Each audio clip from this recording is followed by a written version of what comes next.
get ready to scream with excitement at this week's killer selections of what to watch. Making the cut this week, the Scream franchise forces you to use your other hand to count sequels. We also got Adam Driver facing off against dinosaurs, plus 3 popular streaming series all coming to their season end, with all the fungus-spreading, cyber-stalking, lie-detecting fun you can imagine. And lucky for you, Rotten Tomatoes has a terrible poker face, so you'll know just how we feel about it on this week's What to Watch.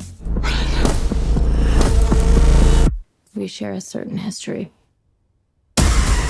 Slashing its way into theaters is the 6th installment in the Scream film franchise that took 20 takes to get right. And unlike the typical demise of a Ghostface, this franchise is looking to live on. Currently fresh with a strong 78% on the tomato meter with 119 reviews. Make sure to check back on the score throughout the week, but for fans of the franchise, it's definitely looking like another solid entry.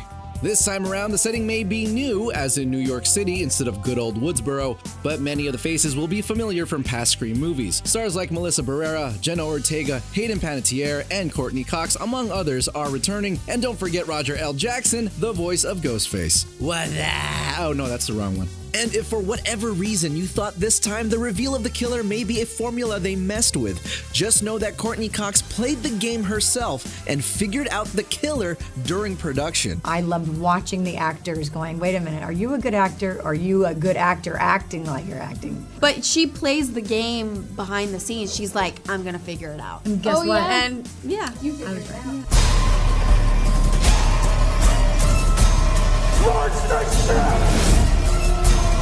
Also crash landing in theaters this week is the SciFi Adventure 65, and no, there are not 64 other movies to catch up on. And one big reason to watch this one is that Adam Driver, no stranger to sci-fi, leads the way in this film as a pilot who crashes on what he would discover to be Earth 65 million years ago. And yeah, you know what that means.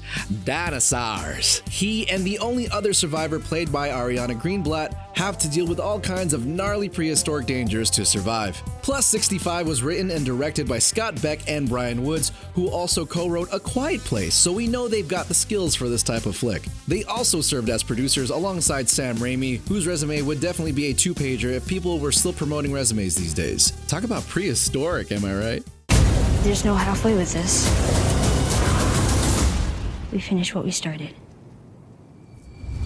Wrapping up an infectiously popular season this week is HBO's The Last of Us. Hailed as one of, if not the greatest video game adaptation of all time. The Season 1 critics' consensus credits this new series for retaining the most addictive aspects of its beloved source material while digging deeper into the story, making it binge-worthy TV that ranks among the all-time greatest video game adaptations. See? Told you. It's right there. Over the last 2 months, the stories of Joel and Ellie, as well as other key figures from the game, have captivated audiences with their layered, mature, and heartbreaking humanity. However, the jury is still up for its final episode. Will it nail what many gamers consider to be one of the most powerful and divisive endings to a story ever told? Well, unlike those nasty clickers, you'll just have to wait and see.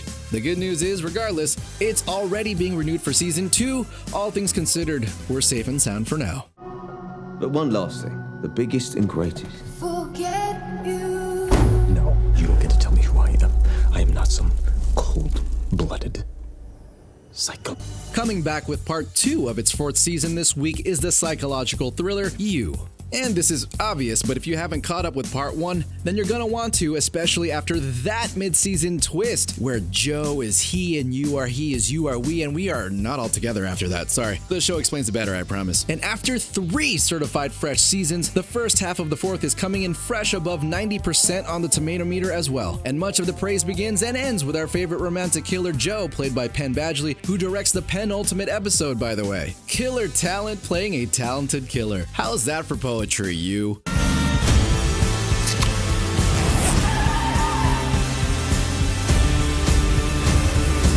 And 'tis that time of year apparently, because the season finale of another hit show, Poker Face, is also being dealt out this week. This murder mystery series from Peacock was created by Rian Johnson, yes, the man behind the Knives Out franchise, and stars Natasha Lyonne as a Vegas casino worker who goes on the run and winds up solving crimes from town to town with her unique ability to tell someone's lying. The certified fresh inaugural season has been a huge hit so far, hovering around 99% on the tomato meter, with plenty of love being thrown Lyonne's way. And top critic Darren Franich from Entertainment Weekly wrote, "The thrills can feel old school, but by successfully carving out a third way between network franchises and prestige gloom, Poker Face announces itself as the crime show of the year." Okay, that'll do it. Don't be too sad about all these show seasons ending. There's absolutely no shortage of shows whatsoever at any time. We'll be okay. Oh, one last big thing. The Oscars are this weekend. Sunday, March 12th, 8 p.m. Eastern, 5 p.m. Pacific on ABC. I'd be so fired if we missed that. And remember to check out RottenTomatoes.com for the latest updates on scores and reviews for everything mentioned, as well as the movie and TV world at large. And until next week, everybody, stay fresh.